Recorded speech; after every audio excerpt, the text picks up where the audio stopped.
Hello दोस्तों, और स्वागत है आपके अपने YouTube channel the English club में। तो आज की सीरीज में हम आपको वैकबुलरी से कुछ नए वर्ड्स सिखाने वाले हैं, और वर्ड्स काफी इंपॉर्टेंट है। कुछ तो बिल्कुल नए नजर आएंगे आपको, और कुछ ऐसे वर्ड्स का कलेक्शन किए गए हैं जो बिल्कुल कॉमन है।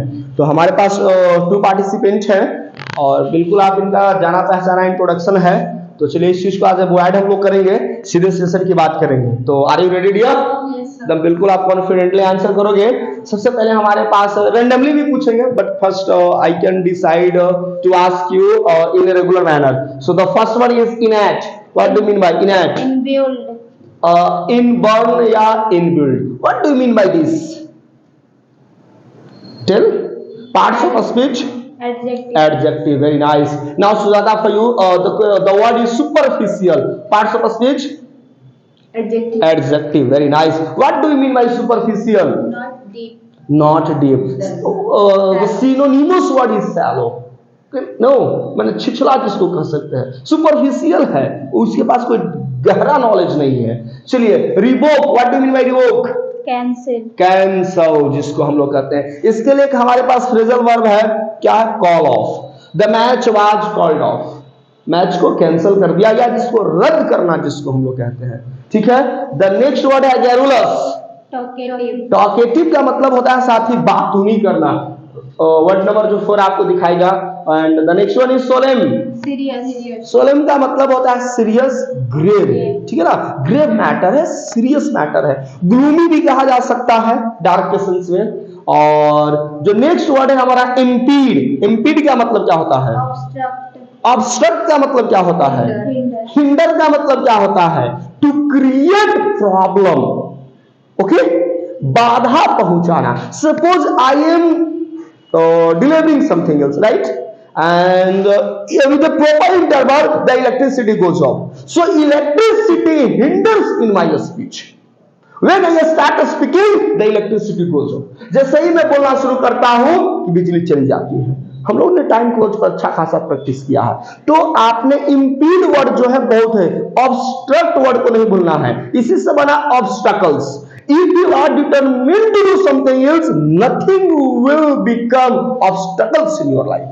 कोई ऐसी चीजें नहीं है जो तुम्हारी लाइफ में बाधा है। तो जो ऑब्स्टकल जो वर्ड है ना, ये बहुत ज्यादा लोग इस्तेमाल करते हैं प्रॉब्लम के सेंस में, बाधा के सेंस में, ट्रबल के सेंस में। और यहाँ पर जो इम्पीड जो वर्ड इस्तेमाल हुआ है, एज ए वर्ड इस्तेमाल हुआ है, इसका मतलब है बाधा पहुंचाना। ठीक है, रुकावट पैदा करना। बहुत बढ़िया है। फ्लॉट। Disobey. चलिए, फ्लॉट का मतलब होता है not to follow a particular rules, जिसको हम लोग सीधे कह सकते हैं डिसओबे। डिसओबे का मतलब क्या होता है? जल्दी से बताइए। Not follow. Not follow a rules और लॉ, और not to go through a particular rules. बहुत बढ़िया। किसी कानून के तहत हम लोग नहीं चलते। जो नियम कानून बनाए गए हैं उसको हम लोग जब डिसओबे करते हैं तो जस्ट उसके अगेंस्ट में चलते हैं। बहुत बढ़िया है। एंड स्टॉलवर्ट क्या होता है? Strong. Healthy. चलिए, पार्ट्स ऑफ स्पीच बताइएगा। स्टॉलवर्ट का मतलब क्या होता है? Sorry, parts of speech. Verb. Strong जब बता रहे हो क्या होगा? एडजेक्टिव। ठीक है ना। पावरफुल तुम कह सकते हो, स्ट्रॉन्ग कह सकते हो, माइटी कह सकते हो। क्लियर। और स्टॉलवर्ट का मतलब होता है मजबूत, जिसके लिए एक और वर्ड होता है firm. FIRM। He has taken a firm decision, so he is never going to change this. Once he decided, he never changed his decision. So the decision is firm. FIRM, firm decision जिसको कहते हैं। Determined कह सकते हो यहाँ पर। And the next word is here spasmodic. It continue.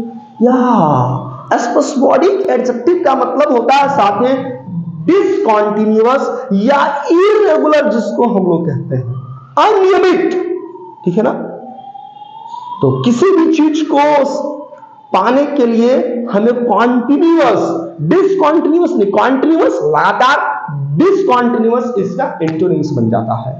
Regular, irregular, बहुत common है। बहुत बढ़िया रहा। फेवर बताइएगा। Fault. Weakness. या इसका मतलब होता है खामियां, मिस्टेक। ठीक है ना। तो दैट इज ये है आपका हैगर्ड। Tired. हैगर्ड इसको करेंगे, हैगार्ड नहीं, इसको प्रोनाउंसिएशन करेंगे हैगर्ड।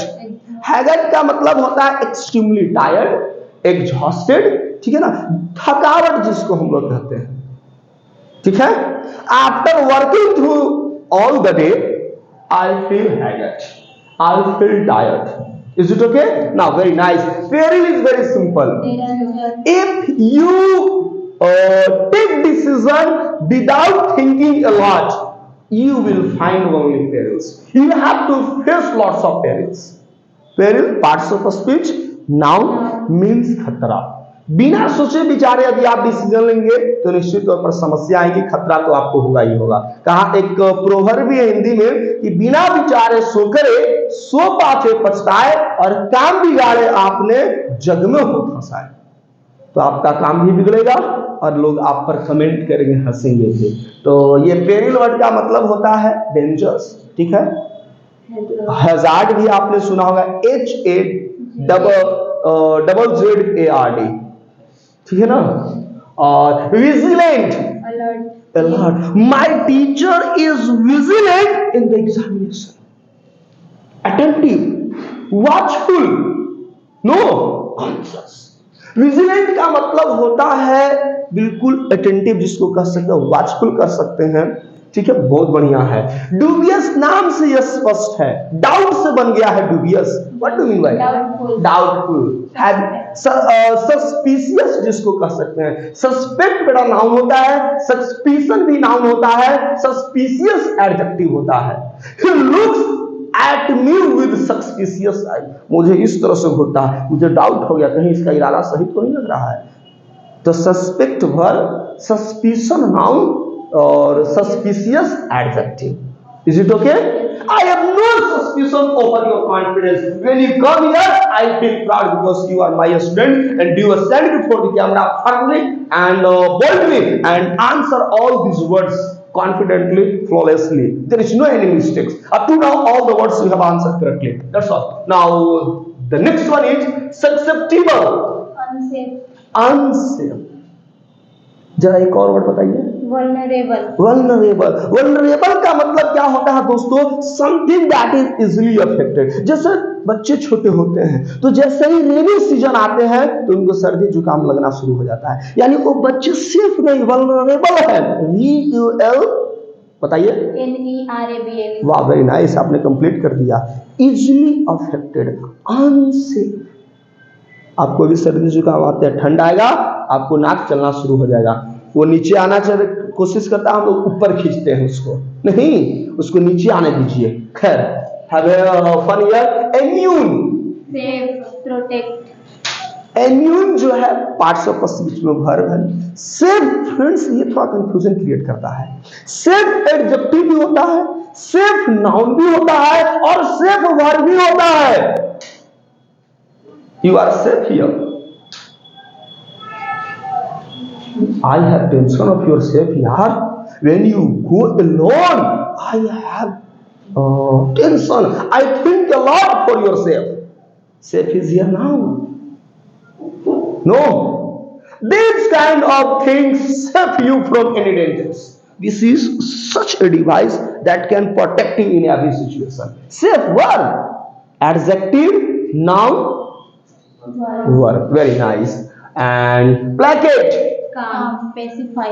या प्लेकेट का मतलब होता है शांत करना, ठीक है ना, पेसिफाई करना। इसी से बना है दोस्तों पैसिफिक, पैसिफिक ओशियन, प्रशांत महासागर। जो रहता है शांत उसी को नाम पड़ा प्रशांत। तो pacify verb, pacification noun, pacific adjective, ठीक है ना। एक टर्म आपने सुना होगा ट्रैंक्विलाइज। जब वाइल्ड एनिमल्स की कुछ किसी कारणवश यदि वो इंजर्ड हो जाते हैं या मे बी इल हो जाते हैं तो उनको इलाज करने के लिए तो व्यक्ति तो नहीं कि हाथ पर पकड़ करके इंजेक्शन दे दिए, नहीं ना। बे बंगाल के बॉर्डर पर समझ रहे हो ना, बहुत अच्छे समझदार हैं। तो उनको क्या करता है, बुलेट के जैसा एक ट्रैंक्विलाइजर होता है, इंजेक्शन होता है, और वहां से जाता है, उसको डायरेक्ट जाकर लगता है और उसको ट्रैंक्विलाइज और उस चेतना में फैंटेड कर देता है।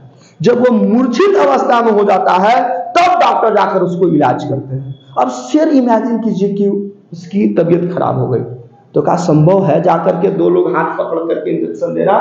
ट्रैंक्विलाइज होता है, माने काम करना, शांत करना। एपीज भी इसके लिए एक टर्म इस्तेमाल होता है, ठीक है ना, APPEAS, काम, क्वाइट, शांत, ठीक है ना। And the next and the last one is here inadvertent. Unintentional. Unintentional का मतलब क्या होता है? Accidental. एक्सीडेंटल कहते हैं अचानक। जैसे मैं आपको पढ़ा रहा था इमेजिन, और मैंने हाथ किया, बाय मिस्टेक आपको लग गया, तो my intention is not to hit you, my intention is not to punish you, because you performed here very nicely, so why do I beat you, why do I give you punishment, but लग गई imagine, तो हम कहेंगे sorry बेटा, it's क्या है, incidental, या it's accidental, it's इनइंटेंशनल। मैंने जानबूझकर आपको हिट नहीं किया, बाय मिस्टेक। आप चल रहे थे, आपके चलने से आपने ध्यान नहीं दिया और किसी को चोट लग गई, sorry brother, it's accidental. I am walking fast, I am in hurry, and due to this my hand hit you. Is it okay? So friends, this is a complete session of very new, and some of them are very common words, but I show lot of words are here, but you can go now. Okay. And new words, let me have draw your attention please, just like friends, आपने एक word गैरनेस देखा, impede word आपने बिल्कुल नया देखे होंगे, रुकावट पैदा करना, अवरोध पैदा करना। एंड ये तो वर्ड आपके पास है। रिपोर्ट यदि आप जानते होंगे तो कैंसिल करना है। चलिए देखिए, ये एक वर्ड बिल्कुल हमारे पास बिल्कुल नया रहा था। चलिए, और स्टॉलवर्ड को भी हम नहीं भूल सकते हैं। ये जो मैं अंडरलाइन कर, ये तो बहुत है। प्रबल का मतलब ऐसे ही पता है, वीक होता है, हम इसको नहीं रखेंगे। हैगर भी हम लोग को पता है, ये भी नहीं रखेंगे। पेनिल भी डेंजर बता चुके हैं, विजिलेंट भी एम्बिगियस है, इसको थोड़ा सा देखेंगे। एक वर्ड यहाँ से भी आपको ये नया आ जाएगा, प्लेकेट। हम लोग काम जानते थे, टैक्सीफाई जानते थे, एक्टिव जानते थे, लेकिन प्लेकेट एक टर्म आपके लिए जरूर नया रहेगा। ये इनएडवर्टेंट जो है, ये नॉर्मल, यदि आप इनर होंगे तो मे भी आपके लिए लगा होगा कि अनजाने में, जिसको हम कह सकते हैं अचानक, जिसको कह सकते हैं। तो जितने अंडरलाइंड वर्ड्स आपको देखने को मिले, आई होप फ्रेंड्स आप मुझे कमेंट बॉक्स में बताएं कि हमारे पास 18 वर्ड्स में ऑनेस्टली आप कितने वर्ड्स का इस्तेमाल कर सकते थे, या आपको पहले से जानकारी है। जरूर आप हमें स्कोर बताएंगे कि 18 में आप कितने वर्ड्स इसके पहले शुरू हुए थे। तो फ्रेंड्स, यदि ये वीडियो आपको पसंद आया हो, दोस्तों के बीच शेयर करना ना भूलें। चैनल पर नए होंगे साथी, चैनल को जरूर सब्सक्राइब कर लीजिएगा। कोई आपको सुझाव हो तो कमेंट बॉक्स में जरूर लिखिएगा। हम आपके सुझाव को, हमारी पहली प्रायोरिटी होगी, हम आपको सुझाव को प्रायोरिटी देंगे। तो ठीक है, फिर मिलते हैं नेक्स्ट सेशन में।